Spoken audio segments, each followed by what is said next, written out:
弟兄姊妹平安，今天是2024年的5月13号。今天的经文是诗篇115篇，出埃及记28章29节到38节，腓立比书第1章第3节到11节。今天要跟大家分享的主题是代求。基督信仰的祷告有分几种不同的方向，有认罪，有赞美，有感谢，有代求，也有祈求。代求是基督信仰当中非常重要的一件事情，因为基督信仰讲求的不是自身的利益，而是荣神益人，使人得益处，是我们追求的目标。当然，代求者基本上可能是比较稳定、比较没有困难的人，其实也不见得，不必然是。基督徒其实都可以成为为人代求的人，为人献祭。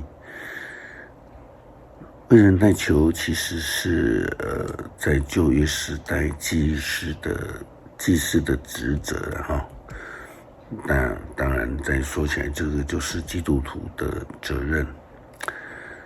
基督徒的责任在出埃及记第28章29节到38节，我们看到记载着亚伦的事。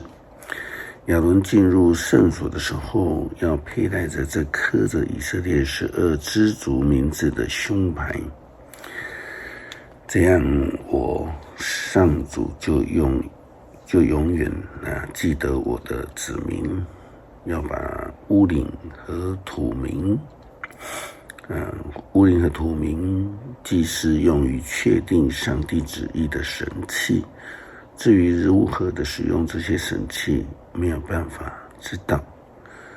要把这2个放在胸前，好使亚伦在进入我的面前时佩戴，这样他在我面前时必须常常带着胸牌，他才能够断定我对我子民以色列的意向。其他的祭司圣服穿在以弗得上面的外袍要完全用蓝色的毛线缝制，长袍的上方中央要留一个领口，领口的周围要加之边领，避免破裂。袍子的底边要用这个蓝色、紫色、深红色的毛线缀16，并且用纯金的小铃间隔着。亚伦执行祭司职务的时候，必须穿着袍子。当他进入圣所，到我面前或退出的时候，我可听见小铃的声音，这样他就不至于被杀。要用纯金做一面牌子，上面刻着圣化归于上主。要用蓝色的带子把它系在礼服的前面。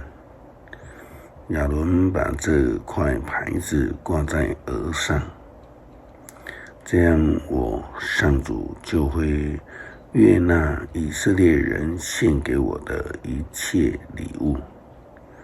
即使人民奉献时犯了错误，我仍然悦纳。初代教会时期保罗时常写书信来劝勉基督徒，并且为教会以及基督徒们祷告。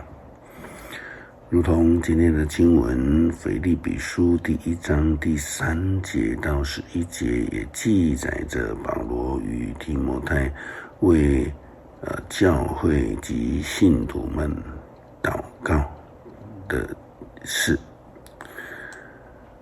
为腓立比的信徒祷告。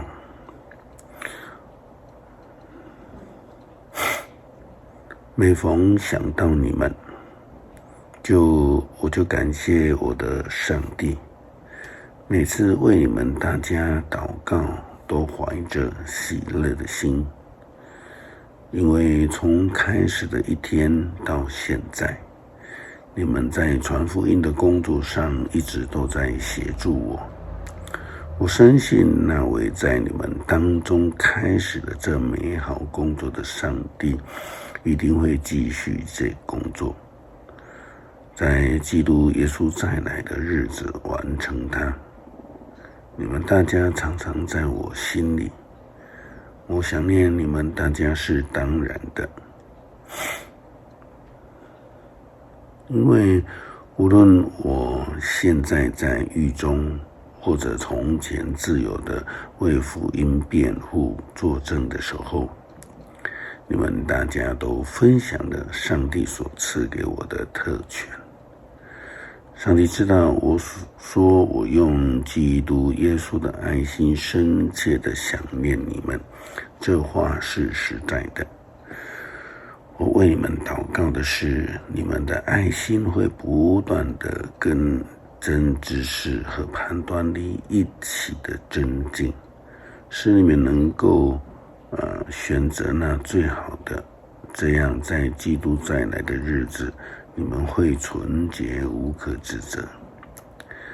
你们的生活会充满着凭借耶稣基督才能有的仁义果子，来荣耀赞美上帝。可见基督信仰当中，基督徒为人代求的一个重要性。有一首诗歌，牧师非常喜欢，它的曲名叫做 Someone is praying for you。 有人在为你祷告。上帝差遣天使围在我们的周遭，成为我们的帮助。诗篇115篇，独一真实的上帝。上主啊，荣耀只归于你，不归于我们，只归于你。因为你有信实不变的爱。为什么列国要问我们，你们的上帝在哪里？我们的上帝在天上，他照着自己的旨意行事。他们的神明用金银铸造，是人手的雕塑品。他们有嘴巴却不能讲话，有眼睛却不能观看，有耳朵却不能听，有鼻子却不能闻。他们有手却不能触摸，有脚却不能行走。他们不能发出声音。愿所有制造和相信偶像的人都跟他们所造的偶像一样。以色列人呢，要信靠上主，他帮助你们，保护你们。上帝的祭司们要信靠上主，他帮助你们，保护你们。所有敬畏他的人要信靠他，他要帮助你们，保护你们。上主顾念我们，要赐福给我们，他要赐福给以色列家的人，他要赐福给亚伦家的祭司们，他要赐福给敬畏他的人，不分高低贵贱，同蒙福泽。愿上主增加儿女给你们，也使你们的儿女子孙众多。愿上主赐福给你们。他是创造天地的主宰，天只归属于上主，但他把地赐给了人类，使人不能颂赞上主，下冥府的人也不能赞美他。但我们活着的人要感谢他，从现在直到永远，要赞美上主。感谢主怜悯我们，爱我们，让我们有许多的天使围绕帮助我们。求主也让我们成为一位代求者，能够帮助人，成为代祷勇士。感谢祷告，奉主耶稣基督圣名求，阿们。